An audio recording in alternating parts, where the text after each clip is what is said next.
What's up, guys? So, as you may know, been down here in Naples, Florida.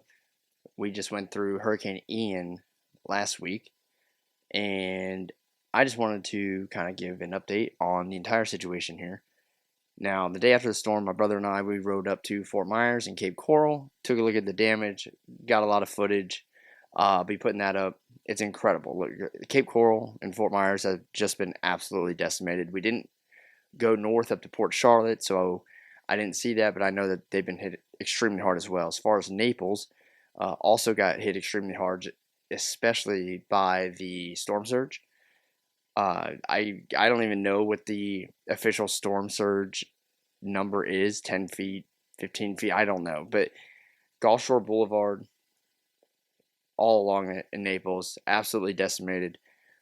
People's houses are laying in the streets now. And when I say that, I'm not talking about the actual houses. I think that when you're looking at the damage that's taking place here in Southwest Florida from these storms, you have to understand these are some of the best built, if not the best built houses in the world. They, after Hurricane Donna, came up with building codes that are just incredible. 150-mile-an-hour winds. You'll see roof damage. You will see a lot of tree damage. That's expected. But as far as the houses themselves, usually they're going to be left standing. Hurricane Irma, same thing, unless it's like mobile homes or some of the older houses, usually not too bad. However, the water, there's no way to prepare for the water. And the water in the storm surge from this storm has just been absolutely incredible. If you haven't seen Fort Myers Beach, I suggest you go take a look at the before and afters on that. The Naples Pier, which is just one of the most iconic landmarks here in Naples, gone. Fort Myers Pier, gone. Most of Fort Myers Beach is absolutely obliterated. Literally, Putin couldn't even try to make a Ukraine town look like Fort Myers Beach. I mean, it's just incredible what this storm has done, the power of the storm. People, because the Sanibel Causeway has been destroyed, there's no way on or off Sanibel and a lot of these barrier islands in Fort Myers. So people have just been stranded out there, and these are the people that you've heard the Coast Guard has been rescuing. Watched a video the other day with the Coast Guard literally rescuing someone off of their yacht that was on top of a bunch of mangroves. And if you haven't seen mangroves, I'm sure everyone kind of is familiar with what they are. I mean, it's not something you just walk into, right? It's a very thick forested tree, right? Very dense. The boat, it was a big boat, like a yacht, was on top of them from the storm surge. This guy was thankfully hunkered down inside of that boat, and the Coast Guard had to land on top, or drop a guy on top of the boat to go and get him. The footage I have, just some of the pictures, you couldn't even believe. I've seen cars flipped over on top of other cars, Bentleys. I've seen Rolls Royces. I've seen Mercedes, Audis. It doesn't matter. Kamala Harris's comments about how hurricane aid needs to be distributed based on race and equity is the biggest load of shit I've ever heard. First of all, when it comes to hurricanes, a hurricane doesn't know if it's hitting a poor neighborhood or a rich neighborhood.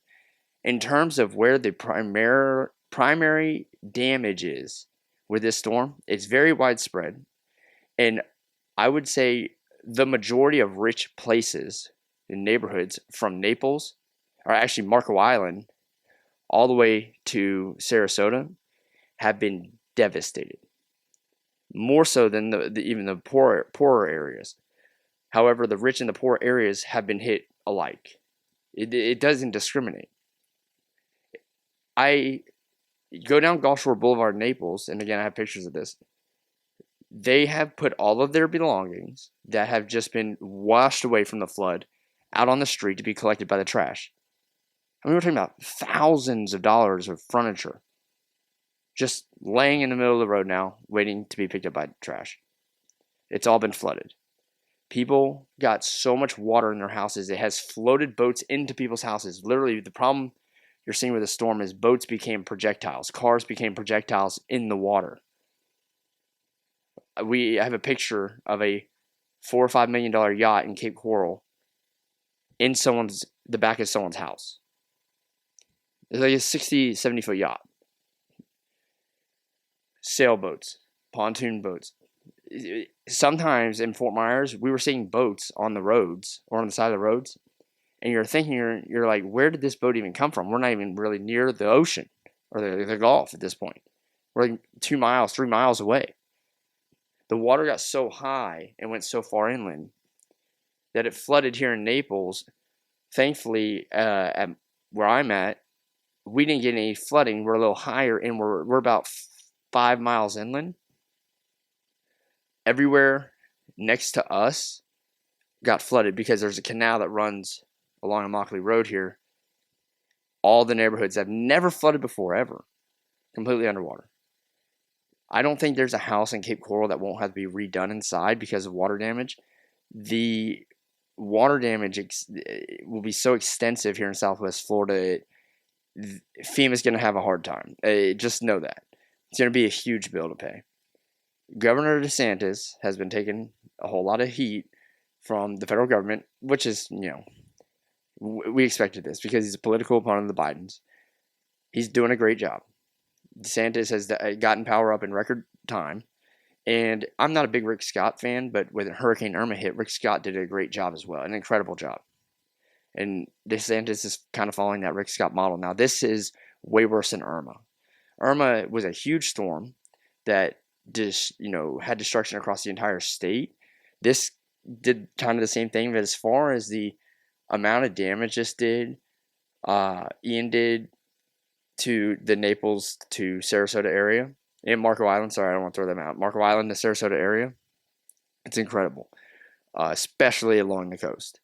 I will say, as you go more inland here, unless you are on like a waterway or a canal where the water could be pushed up from the Gulf into those areas, not a whole lot of damage. Inland Naples, not hit too bad. Where I'm at, we got power on. The only thing we don't have is Wi-Fi, so I'm doing everything off of hotspot. Cable's been out. We've been extremely lucky. But as you get closer to the coast, the amount of damage is just incredible.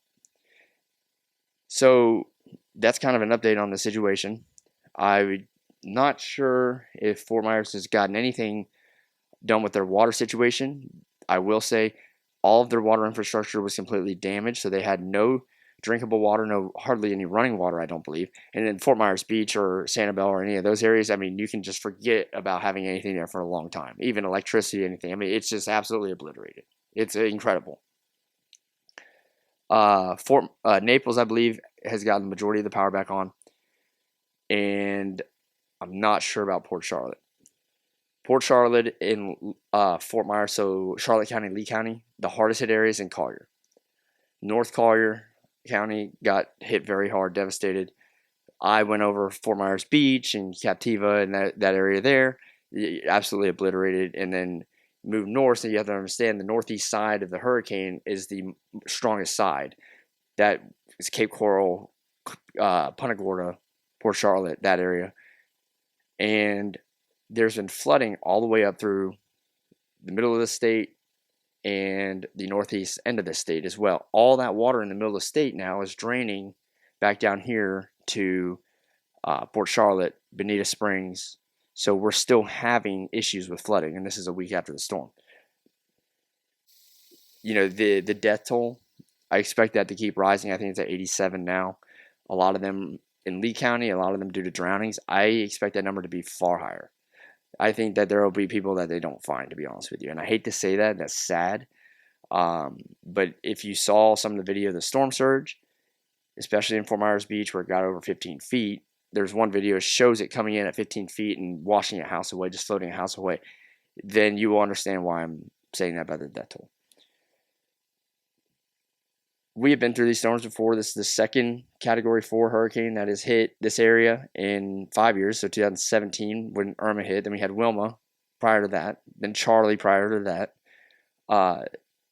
The whole climate change argument, it's a load of shit. Hurricanes have been less frequent now than they have been before in history, actually. They're not stronger. These storms have been hitting with Category 4, Category 5 winds in Florida since Florida has been a thing, right? I mean, they have records going back to like the 1500s with the Spanish having to deal with these storms. That has literally is what shaped our Florida's coastline is hurricanes. It's not a climate change problem. Florida just gets hurricanes. It's a simple thing, right? You live here, you know you are at risk for a hurricane. We have the second longest coastline in the United States. We have the Gulf of Mexico, which is an extremely warm body of water, and the Atlantic Ocean, where we're at, is extremely warm. So this is just expected. So don't buy into the climate change argument. Don't buy into the stuff that the Biden administration is saying.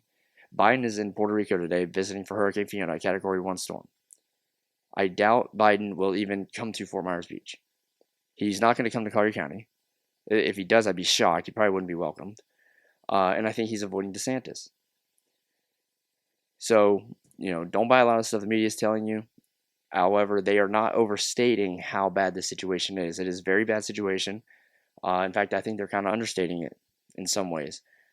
A lot of people have been impacted by this, and a lot of people will continue to be impacted by this for years to come. Years. Now, that's kind of the situation here in South Florida. That's why I haven't been uploading videos. It seems to be one thing or another, right? You go to Australia, then all of a sudden you come back and you get this storm, and it's don't have much Wi-Fi, so it's real hard uploading these videos. Now, when it comes to the market, economy is still doing shit.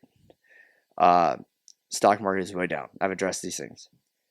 I did want to say, and I didn't say it in my last video, as bad as the economy seems to be tanking, this is a great opportunity.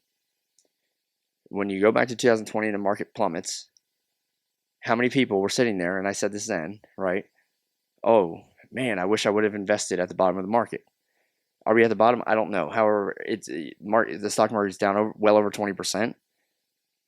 And this is a great opportunity to come back and be a part of that upswing, because it is going to go back up.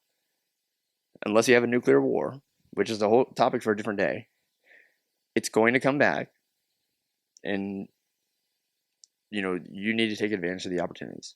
So I'm going to end with that. I'll be uploading some video on all the devastation that I captured on film. And you can go take a look at that. Take a look at my other video that I uploaded, which shows some of that damage as well during the storm. And we'll see you later.